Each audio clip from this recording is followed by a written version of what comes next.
ఓం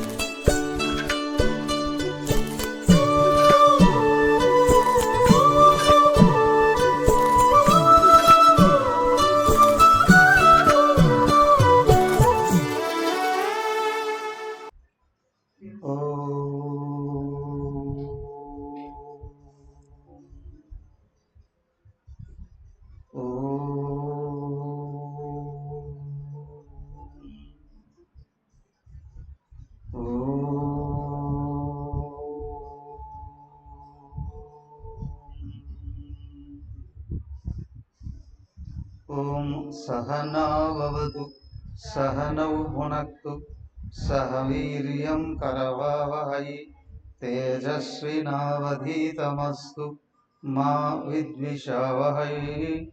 ఓం శాంతి శాంతి శాంతి. ఓం గురుర్బ్రహ్మా గురుర్విష్ణుః గురుర్దేవో మహేశ్వరః గురురేవ పరం బ్రహ్మ తస్మై శ్రీ గురవే నమః. ఓం ప్రపన్న పారిజాతాయ స్తోత్రవేత్రైకపాణయే జ్ఞానముద్రాయ కృష్ణాయ గీతామృతదుహే నమః. ఓం సచ్చిదానందరూపాయ విశ్వోత్పత్యాదిహేతవే తాపత్రయ వినాశాయ శ్రీకృష్ణాయ వయం నమః. హరి ఓం.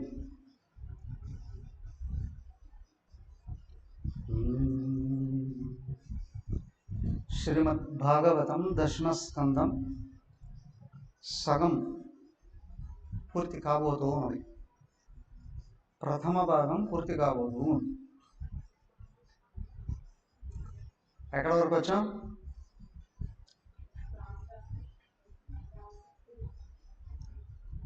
కృష్ణుడు రాక్షస సంహారం కొనసాగిస్తూ ఉన్నాడు. మధ్యలో రాసలీలలు పూర్తయ్యాయి. గోపికలతో బాధ్యత పూర్తయిపోయింది. తర్వాత ఇంకా కొంతమంది రాక్షసులు మిగిలి ఉన్నారు. వాళ్ళని సంహరించి ఇక్కడి నుంచి మధురకు వెళ్ళిపోతాడు.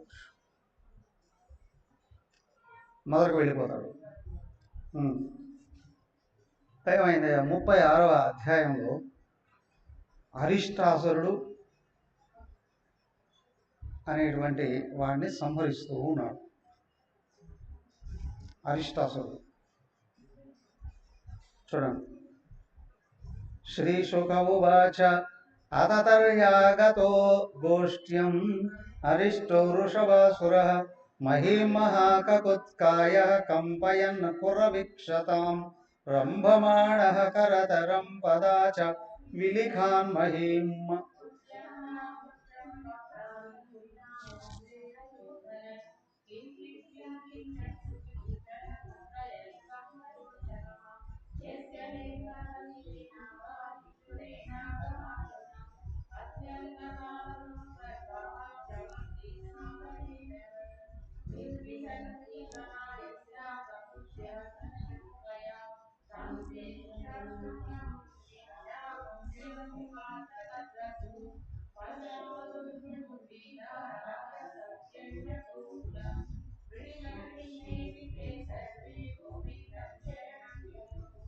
భగవాన్ అపి తద్వీక్ష్య గోకులం భయ విద్రుతం.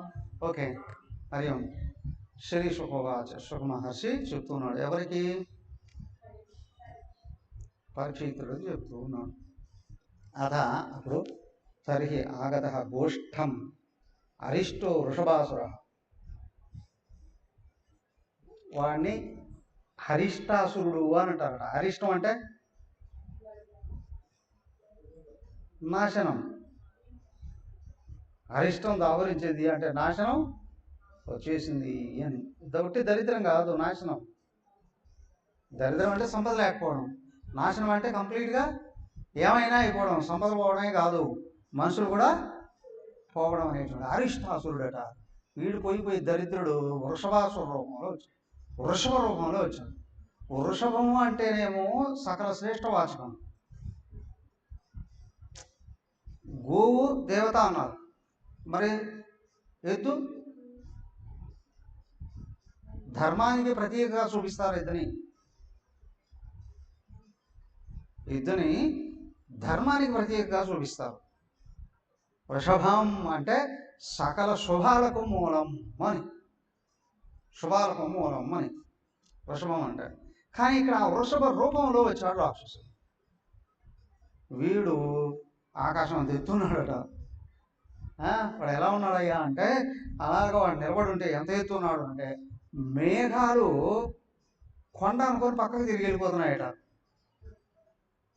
వాడు అంత ఎత్తున్నాడండి అని, అంత భయంకరంగా ఉన్నాడట. పెద్ద కొమ్ములు వేసుకొని వాడు ఏంటి, దానికి ముందు కాళ్ళకు ముందు వేలాడుతుంటుంది గంగడోలు, తర్వాత మూపురం, పెద్ద పెద్ద చెవులు, పెద్ద పెద్ద కొమ్ములు వేసుకొని భయంకరంగా వచ్చి రంకెలు వేసుకున్నాడట.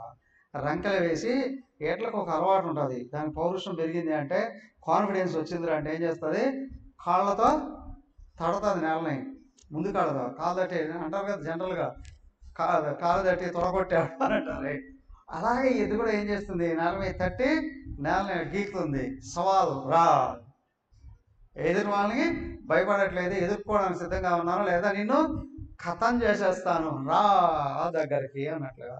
అది ఆ విధంగా వచ్చి ఆ గోకులంలో అది భయంకరంగా రంకెలు వేస్తున్నారు. ఆ రంకెలు వేసే విధానం చూసి సకల జీవరాశులకి భయం పుడుతున్నారు. ఏమయ్యా అంటే, పశువులే కాదండి, మనుషులకు కూడా గర్భస్రావం జరుగుతుందట. దాని యొక్క ఇది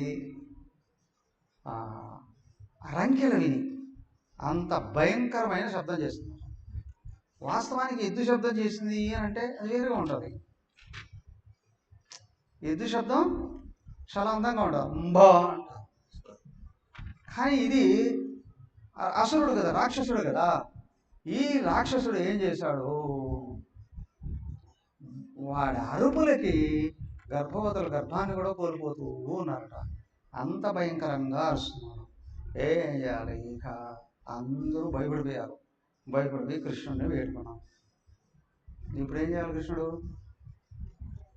వచ్చాడు నేరుగా దానికి ఎదురుగా నిలబడ్డాడు. ఆ రాక్షసుడికి ఎదురుగా నిలబడ్డాడు. రాక్షసుడు కూడా అందుకే కదా ఎదురు చూస్తున్నాడు. ఏదో విధంగా చెలరేగి రమ్మని చెప్పి.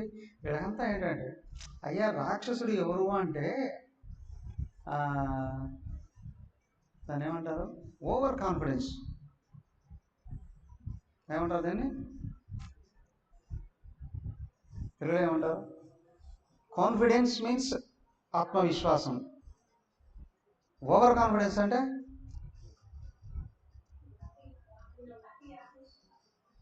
ఆయుషం కాదు, దానికి ఒక పదం టెక్నికల్ వర్డ్ ఉంటుంది. వాడి గురించి వాడు ఎక్కువగా భావించడం, తన గురించి తను ఎక్కువగా ఎక్స్పెక్ట్ చేయడం, చాలా గొప్పవాడిని అని దంభ లేనిచి ఉన్న చెప్పుకోవడం. కానీ ఇక్కడ ఏంటంటే తనకు ఉన్నది అని అనుకోవడం. ఇక్కడ మదం, మానం, మదం ఇలాంటి గుణాలన్నీ వస్తాయి. వాడు అక్కడికి వచ్చేసాడు. ఈ పిల్లాడు, చిన్న పిల్లాడు ఇక్కడ కనిపిస్తున్నాడు కదా, ఈ పిల్లాడిని కంసుడు భయపడి, అందరూ రాక్షసులంతా కంసుడి చేత పంపబడిన వాళ్ళే, కంసుడి చేత పంపబడిన వాళ్ళే. వాళ్ళంతా గ్రూపు దుర్మార్గులు అందరూ. అవునా? ఎక్కడైనా ఎప్పుడైనా సజ్జనులందరూ గ్రూపుగా మారుతారు. అయితే దుష్ట జనులని దెబ్బ కొట్టాలని కాదు, దేశాన్ని రక్షించాలి అని. సజ్జనులు ఎక్కడైనా ఒక టీం అయ్యారు అని అంటే దేశాన్ని రక్షించాలి దుర్జనుల నుండి. అలాగే దేశాన్ని వృద్ధి చేయాలి, జనులందరూ బాగుపడాలి. కానీ దుష్టులు ఏం చేస్తారు, ఈ మంచి వాళ్ళ సంఘం ఉంది అంటే మనల్ని అనుభవించనివ్వరు, భోగాలు అనుభవించనివ్వరు, మనకు అధికారాలు ఉండనివ్వరు. ఎలాగైనా సరే వాళ్ళని సంహరించాము అంటే మానవులందరినీ మనకు తుత్తులుగా మార్చేసుకోవచ్చు, బానిసలుగా మార్చుకోవచ్చు, సంపదలన్నీ మనం స్వాధీనం చేసుకొని మనకి ఇష్టం వచ్చినట్టు అనుభవించవచ్చు. ఎప్పుడు జరుగుతూనే ఉంటుంది. అందుకే కంసుడు అందరినీ పంపిస్తున్నాడు. వీడు కూడా వచ్చాడు. కృష్ణుడు చూసేటప్పటికి వాడికి అధిక ఉత్సాహము, అధిక విశ్వాసము, మదము అన్నీ చూడడం చూడండి. సామాన్యంగా మనుషులకి ఋషులకే ఒక్కోసారి మోహం వస్తుంది భగవంతుడా కాదా అనేటువంటి విషయం చూసాం. అలాంటిది రాక్షసుడికి ఏం తెలుస్తుంది భగవంతుడి గురించి? ఎదురుగున్న రూపమే కనిపిస్తుంది. వాడు కాలు దువ్వి నేరుగా పరిగెత్తుకుంటూ వెళ్ళిపోయాడు కృష్ణుడి మీదకి. ఒకే ఒక దెబ్బతో పొడిచి చంపేద్దాం అనుకున్నాడు. కృష్ణుడు కొమ్ములు పట్టుకొని తిప్పి విసిరేశాడు. వేస్తే వాడు ఏం చేశాడు, 10-20 అడుగుల దూరం వెనక్కి నెట్టుకొని వచ్చి కింద పడిపోయాడు. వదులుతాడు వాడికి ఇంకా కోపం వచ్చింది. రగిలిపోయాడు. బుస కొట్టాడట, రంకెలు వేశాడు. ఆడ బుస ముక్కులో నుండి వస్తుంది గాలి రూపంలో. అదంతా చుట్టుపక్కల దుమ్ము రేగేటట్లు వేసాడట, హాడు తట్టాడట, ఎగిరాడట. ఆడు మళ్ళీ పరిగెత్తుకుంటూ వచ్చాడు. కృష్ణుడు ఇంకా వదలదలుచుకోలేదు వాడిని. ఏం చేశాడు, కొమ్ములు గట్టిగా పట్టుకొని తిప్పి కింద పడేసి కాలుతో తన్నాడు. గుండెల మీద తన్నాడు. గుండెలు ఆవేసిపోయేటట్టు ఆయన పిడి గుద్దులు గుద్దాడట. కొట్టి ఏం చేశాడు, కొమ్ముల్ని ఏం చేశాడు, గట్టిగా బయటికి చీల్చి కొమ్ములు ఊడిపోయేటట్టు.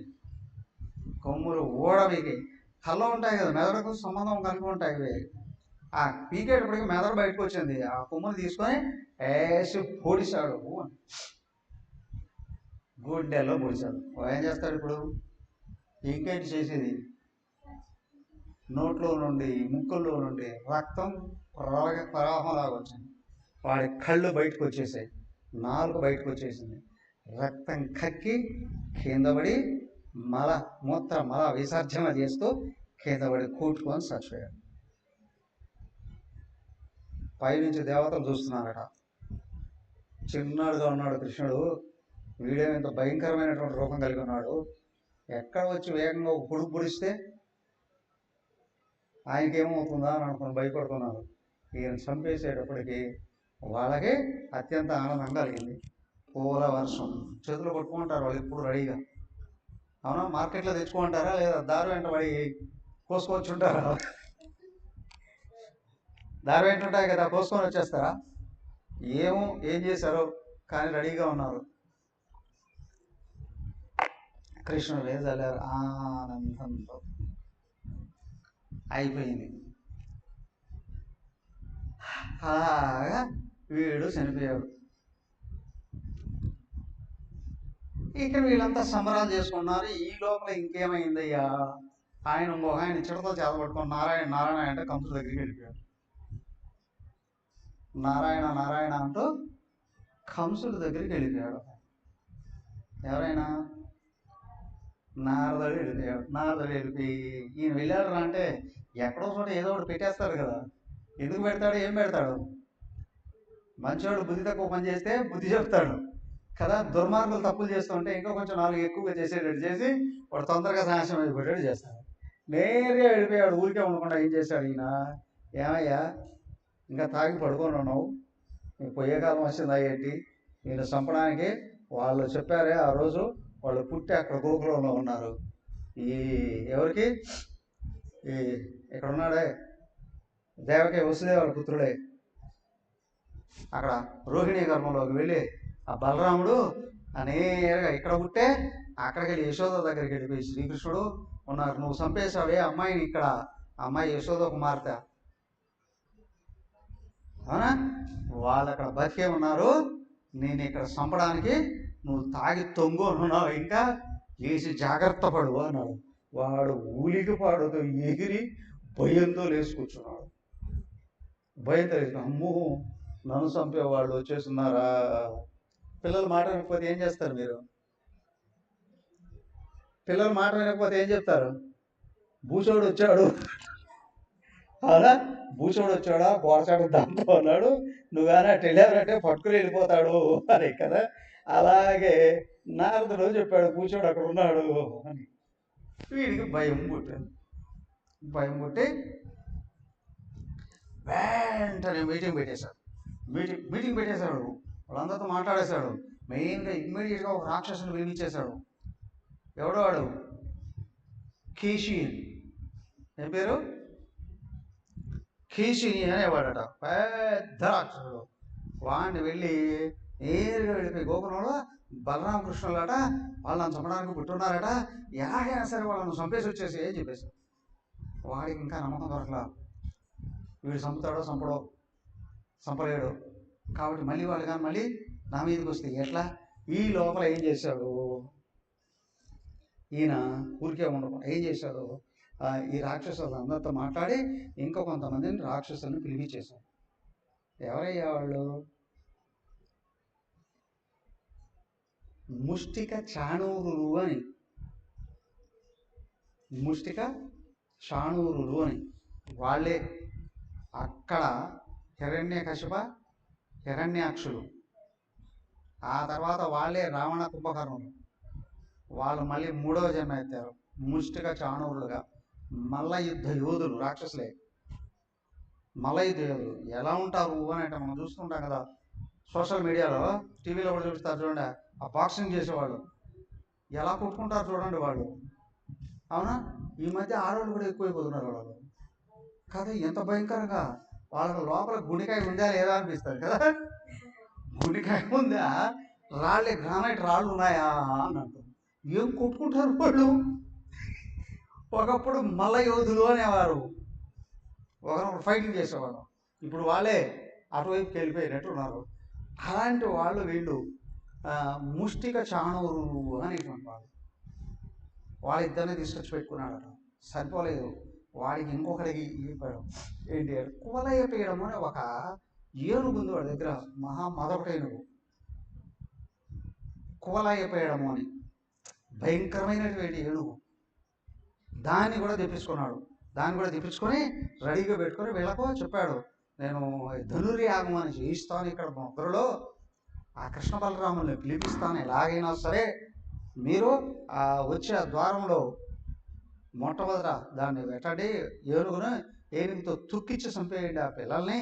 ఒకవేళ వాళ్ళు కానీ దాటుకొని తప్పించుకొని వచ్చేస్తే ఈ వీళ్ళున్నారే ముష్టిక చాణూరులు, వీళ్ళ దగ్గర కొట్టి చంపించేసాడు. మరి వాళ్ళని తీసుకురావాలి కదా. ఆల్రెడీ ఈ రాక్షసుని పంపించాడు కదా కేశిని, ఊరికే ఉండలేదు, వాడు అన్ని రకాలుగా ప్రయత్నాలు చేస్తున్నాడు. తర్వాత ఏంటి అంటే అక్రూరుణ్ణి పిలిపించాడు. అక్రూరుడు కూడా చెప్పాడు, పోయి నువ్వు వెళ్ళి తీసుకురాబో, ఈలో ఎలాగైనా సరే కృష్ణుడిని అక్కడి నుంచి తీసుకురా. అయితే లోపల వీడు కేశిని ఉన్నాడు కదా, కేశ రాక్షసుడు ఉన్నాడుగా, వీడు వెళ్తాడుగా, వాడిని పంపించేస్తాడు. ఇక్కడ అక్రూరుడికి చెప్పాడు, ఎలాగైనా చేసి నువ్వు కృష్ణ బలరాముల్ని, వాళ్ళే కాదు వాళ్ళ వంశస్థులందరినీ, ఎవరు నందుడు ఉన్నాడు కదా, నందుడితో పాటు గోకులంలో వాళ్ళ అందరినీ కూడా పిలిపించాడు. అలాగా కృష్ణుడు యదువంశంలో వాళ్ళందరినీ. ఈ లోపల పండుగ ఉంది అంటే అక్రూరుడు చెప్తున్నాడు, వృష్ణి వంశము, భోజ వంశము, దశార్హ వంశాలు, వీళ్ళందరినీ కూడా పిలిపించు, వాళ్ళందరూ కూడా పిలిపించు. ఎలాగైనా సరే వీళ్ళిద్దరు చంపేద్దాం, కృష్ణ బలరాములు చంపేద్దాం. ఈ లోపల వాళ్ళ చావును చూసి గోకులంలో వాళ్ళందరూ సగం మంది చచ్చిపోతారు, మిగిలిన వాళ్ళని మనం చంపేద్దాం. ఆ తర్వాత ఆ 3 వంశాలు ఉన్నాయే వాళ్ళు కూడా వస్తారు, వాళ్ళు కూడా ఈ బాధతో సగం మంది చచ్చిపోతారు, మిగతా వాళ్ళని మనం చంపేద్దాం. చూడండి వాళ్ళు చేసే పని ఏంటో. అదేదో వరి పెట్టాము, కోతకు వచ్చింది, అన్నిటిని పోసుకొని ధాన్యాన్ని తీసుకొని వచ్చి ఇంట్లో వేసుకుందాము. అవునా? పోయే కాలం వస్తే ఇట్లాంటి పనులే చేస్తారండి అన్నీ. సరే ఆయన చెప్పాడు. చెప్పి ఇంకో విషయం కూడా చెప్పాడు, కృష్ణ బలరాములు వస్తున్నారు అంటే నగరం ప్రారంభంలో అదని యాగశాల ప్రారంభంలోనే కువలయపీడాన్ని పెడతాం, దాంతో తొక్కించి పంపించేద్దాం. అది కానీ తొక్కకపోతే వీళ్ళిద్దరూ వస్తారు, మల్లయోధులు వస్తారు, వాళ్ళతో కొట్టించి పంపించేద్దాం. కాబట్టి ఎలాగైనా సరే కృష్ణ బలరాముల్ని నమ్మించి తీసుకొని వచ్చే బాధ్యత నీది కదా అయ్యా, నువ్వు నాకు చాలా ఆప్తుడివి, అవునా? ఎప్పుడు ఇంద్రుడికి కష్టం వచ్చినా విష్ణుదేవుడు సహాయం పొందుతాడు, అలాగే నీ సహాయాన్ని నేను ఆశిస్తున్నాను, నువ్వు వెళ్ళి వాళ్ళని తీసుకురాపో. నన్ను విచిత్రం ఏంటి అంటే, ఈ అక్రూరుడేమో భగవంతుడికి అంతరంగ భక్తుడు, అంతరంగ భక్తుడు, అవునా? అంతర్గతంగా సర్వం కృష్ణుడికి శరణాగతుడయ్యి ఆరాధిస్తూ ఉన్నాడు వాడు. ఎవరిని పెట్టాడు ఇప్పుడు ఇక్కడ? అర్థమైందా? ఈయనే పెట్టాడు, పోయి తీసుకురాపో అని. ఇప్పుడు ఎవరికి చావు మూడినట్లు? అక్రూరుడేమో కంసుడు నమ్మి పంపిస్తున్నాడు, కంసుడికి మోసం చేయాలా? నమ్మాడు, మోసం చేయడు. కానీ ఈయనేమో అక్కడ కృష్ణుడికి అత్యంత భక్తుడైన వాడు కదా, తన దేవుణ్ణి నాశనం చేయాలా? వీడు సందిగ్ధంలో పడ్డాడు. ఏదేమైనప్పటికీ కూడా లోపల ఒకవైపు అనిపిస్తుంది, భగవంతుడు కదా, ఆయనకు అన్నీ తెలిసిలే, చేయాల్సింది చేస్తాడు అని. కానీ లోపల చిన్నపిల్లలు కదా, వాళ్ళని చంపిస్తే, అవునా, మహాపాపం కదా, అయినా వీడు అరాచకం సృష్టించడానికి ప్రయత్నం చేస్తున్నాడే, వీడిని ఏం చేయాలి అని. వెళదామా వద్దా, చేద్దామా చేయొద్దా, చెబుదామా చెప్పొద్దా, లోపల ఊగిసలాట. ఏది ఏమైనప్పటికీ కూడా ఈ విధంగా అయినా నా దేవుణ్ణి చూసే అవకాశం వస్తుంది, నా దేవుణ్ణి నేను చూసే అవకాశం వస్తుంది, ఖచ్చితంగా అక్కడికి వెళదాము, ఆయన నా మనసులో ఉన్న భావాలను కనుక్కోకుండా ఉంటాడా, అనుకుని ఆయన చేయాల్సింది చేస్తాడులే అనుకున్నాడు. నేరుగా అక్రూరుడు కూడా అట్లా బయలుదేరి. ఈ లోపల అక్రూరుడు కంటే ముందే ఎవరు వచ్చేసారు? ఈ రాక్షసుడు వచ్చాడుగా, కేశి అనే రాక్షసుడు వచ్చాడుగా. ఈ కేశి అనే రాక్షసుడు ఏ విధంగా వచ్చాడండి? పెద్ద గుర్రం రూపంలో వచ్చాడు. వాడు రాక్షసులాగా రాలా, పెద్ద గుర్రం. ఎంతడదయ్యా ఆ గుర్రం? గుర్రం సకిలిస్తే చిన్నపిల్లలు కూడా చచ్చిపోతున్నారట. గుర్రం సకిలిస్తేనే పిల్లలందరూ కూడా చచ్చిపోతున్నారట, ఆడవాళ్ళు అంత భ్రమకు లోనవుతున్నారట, అంటే పిచ్చెక్కినట్టు అయిపోతుందట. అక్కడ అంత కంపరం ముట్టేస్తుందట. వాడు గిట్ట నేలకేసి కొట్టాడు రా అంటే బృందావనం కింద కదిలిపోతుందట, భూకంపం వచ్చినట్లుగా. అంత భయంకరమైన రాక్షసుడు వాడు పరిగెత్తుకుంటూ వచ్చేసాడు ఇక్కడికి కృష్ణుడు చంపేద్దామని. వాడు వచ్చి కనిపించిన వాళ్ళందరినీ తంతున్నాడు, భయపెట్టేస్తున్నాడు. అల్లకల్లోలం అయిపోయింది ఆ రేపల్లె అంతా కూడా, అందరూ భయపడిపోతున్నారు. వాడు ఏం చేయాలి ఇప్పుడు? సకిలిస్తాడు, అరుస్తాడు, అటుపక్క నుంచి ఇటుపక్క పరిగెత్తాడు. అది ఆ సకిలింపులు చేసి అందరినీ భయపెడతాడు.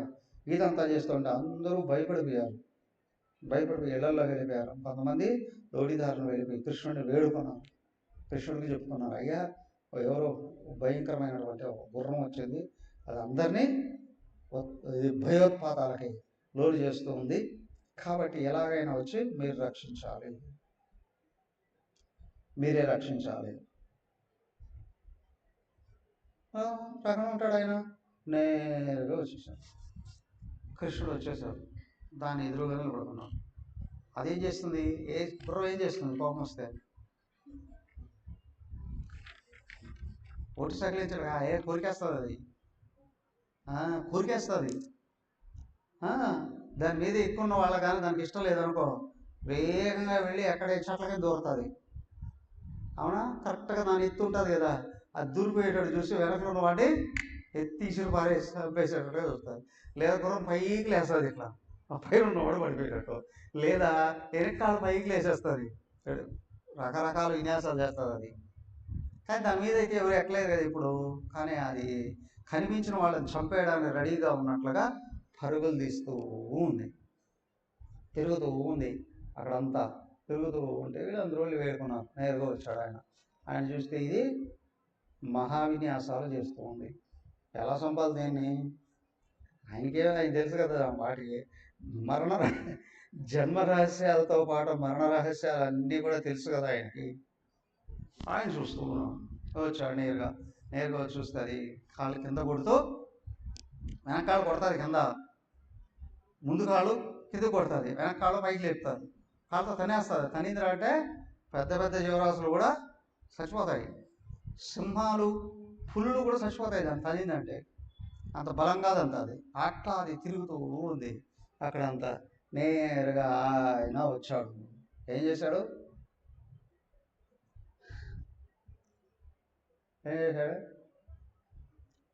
నేరుగా వచ్చింది అది. వస్తూనే ఏం చేశాడు? ఈయన చెయ్యి ఇట్లా చూపించాడు. అది వచ్చి మింగేసింది. పాము పుట్టలోకి వెళ్ళిపోయినట్టుగా ఈ చెయ్యి దాని నోట్లోకి వెళ్ళిపోయింది. చెయ్యి కురికేద్దాం అనుకుంది. ఎట్లా చెప్పేశాడు. వేసి ఒక్కసారి చెయ్యి తిప్పాడు లోపల. ఆయన చెయ్యి మామూలుగా వెళ్ళినట్టు వెళ్తుంది, కానీ లోపలికి వెళ్ళి ఎంత లావైనా పెరిగిపోదు. ఆయన లోపలికి వెళ్ళి తినేటప్పుడు పళ్ళన్నీ ఊడిపడిపోయాడు. ఒక్కసారిగా పళ్ళు రాలిపోతే ఎలా ఉంటుంది? కొడితే పళ్ళు రాలిపోతాయి అలాగా. కొడితే పళ్ళు రాలిపోతాయి అని అంటారే. అంటే పళ్ళు రాలిపోయే లోపల మొత్త చెట్టు అయిపోదు, గలగల రాలిపోయాడు, జజలు రాలిపోయాడు పళ్ళని కింద. అది తేరుకునే లోపల వేసి కొట్టాడు. కొడితే దాని కళ్ళు బయటకు వచ్చేసాయి. కళ్ళు తిరగడమే కాదు, కళ్ళు వేలాడేసిందండి. అంతేకాదు, కళ్ళు బయటకు వచ్చేసాయట, బయర్లుగా అమ్మాయట. దానికి తల తిరిగిపోయింది. అది గిరగిర తిరుగుతూ నేల మీద పడిపోయింది. ఇంకేముంది కూడా దాన్ని పడి చచ్చిపోయింది. కేసి వెళ్ళిపోయింది పైకి. ఇక్కడ చచ్చిపోయి దేహాన్ని వదిలేసి అయిపోయింది. ఈ లోపల ఇంకేం చేశాడు? ఆయన ఇంకొకరిని పంపించాడట, ప్రలంబాసుడ వ్యోమాసుడు. వ్యోమాసుడు అనేవాడిని కూడా పంపించాడు. వాడు వచ్చున్నాడు. ఈ లోపల ఏమైందయ్యా? నారదుడు వచ్చేసాడు ఇక్కడికి. అక్కడ పెట్టి వచ్చాడు కదా, ఏమని? నీకోసం పుట్టారు వాళ్ళే అని. ఎందుకు చెప్పాడు? వీడు తొందరగా చంపాలని. ఏదో వాడు ప్లాన్ చేసి ఇక్కడికి పిలిపించేద్దామనుకున్నాడు కదా. ఇంకా ఎన్ని రోజులు వీళ్ళు బాధ కదా. నేరుగా ఆయన ఇక్కడికి వచ్చేసాడు. ఇక్కడికి వచ్చేసి అక్కడ జరిగిందంతా చెప్పేసి, అక్కడ జరిగింది. వాడు ఏమేమి ప్లాన్ చేస్తూ ఉన్నాడు. అవును, ఇప్పుడు అక్రూరుడు పంపిస్తున్నాడు నేను తీసుకురావడం కొరకు. వెళ్ళి ఏం చేస్తావు? జాగ్రత్తగా వెళ్ళిరా అంటున్నాడా? జాగ్రత్తగా వెళ్ళిరా అన్నాడా? చేయాల్సిన పని పూర్తి చేసేసేయి అని చెప్తున్నాను. ఈయన తెలియదా? ఇంతకు ఈయనకి ఆయనకి ఏంటి సంబంధం? నారదుడికి కృష్ణుడికి సంబంధం ఏంటి?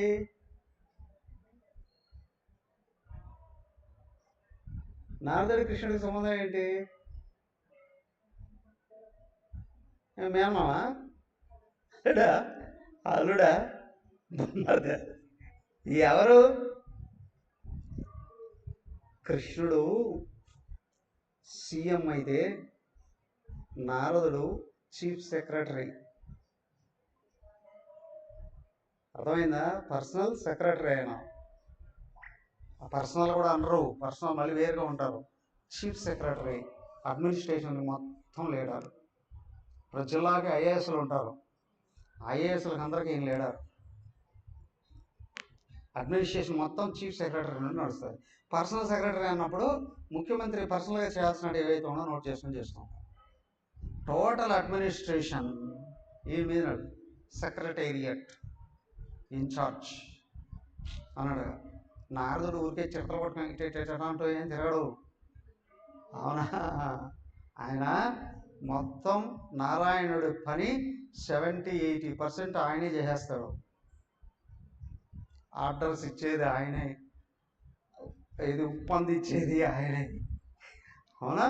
ఎక్కడ బాంబులు ఉంటే అంటించి వచ్చేది ఆయనే. ఏమవుతుందయ్యా అంటే ఆయన చేయాల్సిన పనులన్నిటినీ ఈజీగా మొత్తం అన్నీ కంప్లీట్ చేసేస్తూ ఉంటాడు. ఆయనకు ఇంకా ఈయన చేయలేనటివి ఆయనకు అప్పచెప్తూ ఉంటారు. ఈయన చేయలేని ఉంటాయే అవి మాత్రం ఆయనకు అప్పచెప్తాడు, మిగతావన్నీ ఆయనే వహించేవాడు. అందుకే అక్కడికి వచ్చాడు, వాడిని లేపాడు పైకి. ఇక్కడికి వచ్చాడు, ఇక్కడ చెప్పాల్సింది చెప్పేశాడు కదా. తన దారిని తను వెళ్ళిపోయాడు. ఏమైనా బస్సుకు వచ్చాడా, ఫ్లైట్కి వచ్చాడా, ట్రైన్కైనా వచ్చాడా, లేదా స్పెషల్ వెహికల్ ఏమైనా వేసుకొని వచ్చాడా? ఆయన ఎవరు, ఎక్కడికి వస్తున్నాడు, ఏం చేస్తున్నాడు అని తెలియడానికి ఏమీ లేదు. ఆయన పాదుకులు ఉన్నాయే సర్వశక్తి మంతాలు, వాటి మీద ఇప్పుడు సంకల్పం చేసుకున్నాడు, ఎక్కడికైనా సెకండ్లో తీసుకెళ్ళిపోలే. కాబట్టి ఈయన ఎక్కడికి వెళ్ళాడో, ఎవరితో ఏం మాట్లాడుతున్నాడో ఎవరికి తెలియదు.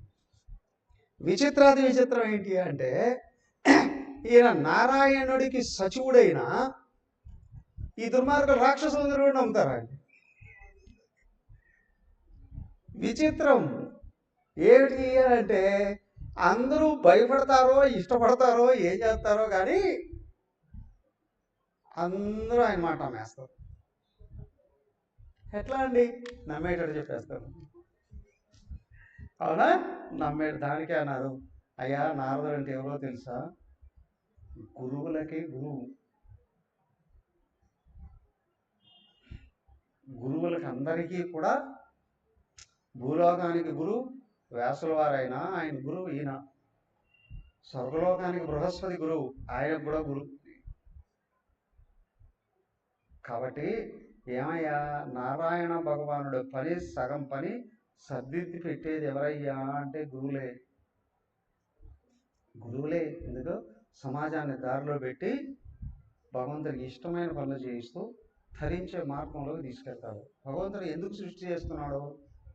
జీవరాశులన్నీ తరించడానికే. ఇప్పుడు తల్లిదండ్రులు పిల్లలు ఎంత దుర్మార్గులైనా సరే వాళ్ళని శపించడము, వాళ్ళని దెబ్బ కొట్టడం, నాశనం చేయడం చేస్తారా? వాళ్ళే ఏడుస్తారు వాళ్ళ లోపల. వీడు బాగుపడితే బాగున్నాయి, అందరూ బాగుపడ్డారు, వీడు బాగుపడితే బాగుంటాయి. అవునా?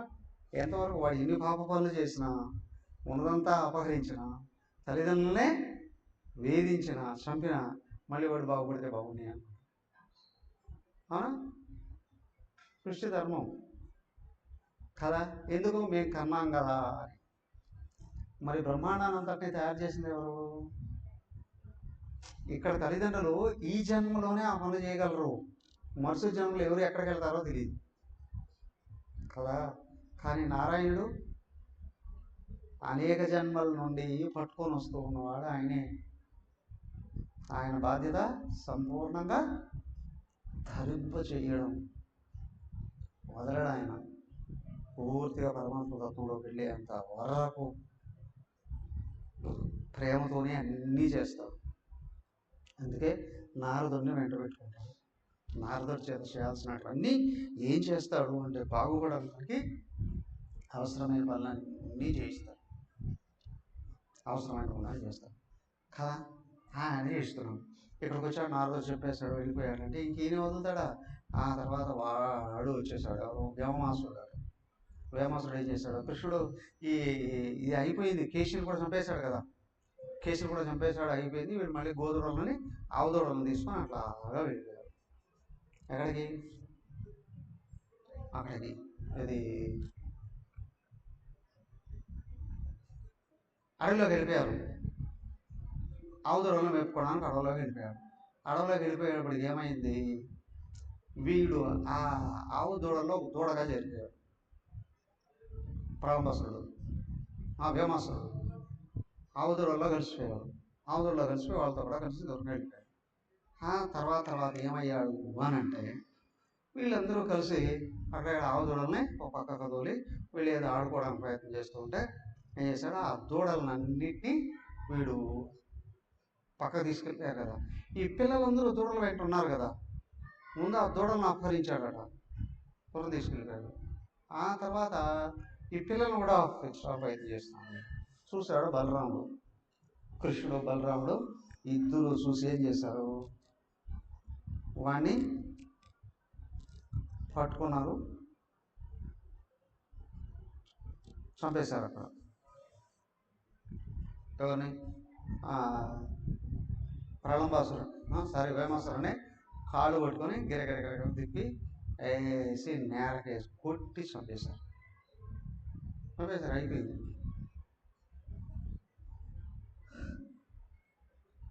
చచ్చిపోయాడు వీడు. అయితే ఇంకా జరగాల్సిన కథ ఉంది. ఆయన వచ్చాడు కదా, ఎవరు నారదుడు వచ్చాడు కదా, నారదుడు వచ్చి ఊరికే వెళ్ళలేదు, ఈయన చెప్పాల్సిందంతా చెప్పి ఆయన్ని స్తుతించాడు. అనేక రకాలుగా భగవంతుని స్తుతించారు. ఏమని స్తుతిస్తారు? ఏం లేదు, మళ్ళీ అక్కడ నుండి ఈయన ప్రారంభం నుండి, ఈ అవతారంలో ప్రారంభం నుండి ఏమేమి అయితే చేశాడో అవన్నీ విషయాలను పొగిడాడు. ఇక్కడ పొగడంతో వదలలేదు. తర్వాత ఏం చేయబోతున్నావో అవన్నీ కూడా ఒక లిస్టు. జనరల్గా రాజుగారు వెళుతున్నారంటే మంత్రి గారు వెళుతున్నారు, మంత్రి గారు సెక్రటరీ అని చెప్తాడు కదా, ఇన్ని గంటలకు లేయాలి, ఇన్ని గంటలకు ఎక్కగలాలి. అలాగా ఈయన భవిష్యత్తులో చేయాల్సిన అన్ని లిస్టు పొగడ్తల రూపంలో చెప్పేశారు. నువ్వు భవిష్యత్తులో ఇక్కడ వెళ్తావు, వీళ్ళని చంపుతావు, పైగా ఈయన ఎక్కడెక్కడ ఎవరెవరిని పెళ్లి చేసుకుంటాడో కూడా చెప్పేశారు. నేను మర్చిపోయాడో ఏమోనండి, ఆ లిస్ట్ అంతా చెప్పేశారు. అంటే ఏమవుతుంది, ఇక్కడ అయిపోయింది పని. బృందావనంలో అయిపోయింది. ఇంక మధురకు వెళతాడు. మధురకు వెళ్తే కంసుని చంపేశాడు అని అనుకోండి. కంసుని చంపేస్తే ఈయనకి వివాహ తంతు మొదలైంది. యాక్చువల్గా ఏమైంది అని అంటే, ఇంతవరకు వీళ్ళు విద్యాభ్యాసానికి వెళ్ళలేదు కదా. మధురకు వెళ్ళిన తర్వాతనే ఉపనయనం చేస్తాడు ఆయన నందుడు. తర్వాత విద్యాభ్యాసానికి పంపిస్తాడు. ఆ తర్వాత తిరిగి వచ్చిన తర్వాత వివాహ తంతులు ఒక్కొక్కటి మొదలవుతాయి. అదంతా ఈయన ఈ స్థుతిలో చెప్పేసి, నువ్వు ఏమేం చేస్తావయ్యా ఇంకా భవిష్యత్తులో అన్నీ చరించు, ఒక స్థుతి, ఒక స్తోత్ర పాఠం అని అంటారే, ఆ విధంగా ఇవన్నీ చేయబోతున్నావయ్యా అని ఆయన పొగుడుతూనే ఒక విధంగా గుర్తు చేశారు. మర్చిపోకయ్యా అవన్నీ చేయాలి అని అంటగా. ఈ నారదుడు వెళ్ళిపోతూనే ఈయన్ని ఆ కేసుని చంపేశాడు, వేమాసురుని చంపేశాడు. ఈయన రెడీగా ఉన్నాడు. రెడీగా ఉంటే ఆయన వస్తున్నాడు. ఎవరు? అక్రూరుడు. ఇంతటితో బృందావనం చరిత్ర ఇక్కడికి అయిపోయినట్లే. ఇంకా రాలేదు మళ్ళీ ఆయన. ఇప్పుడు ఇక్కడి నుంచి బయటకు వెళ్ళిపోయాడు అని అంటే మళ్ళీ బృందావనం అడుగుపెట్టలేదు. కృష్ణుడు అడుగుపెట్టలా.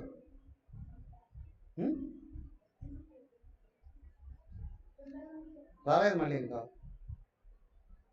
బృందావనంలోకే రాలేదు. ఇంకా ఉద్ధవుడిని పంపిస్తాడు, వాళ్ళు ఎట్లా ఉన్నావు చూసి రాకపోని. చూసి రాకపోని పంపిస్తాడు, కానీ ఆయన తిరిగి రాలేదు మళ్ళీ ఇక్కడికి.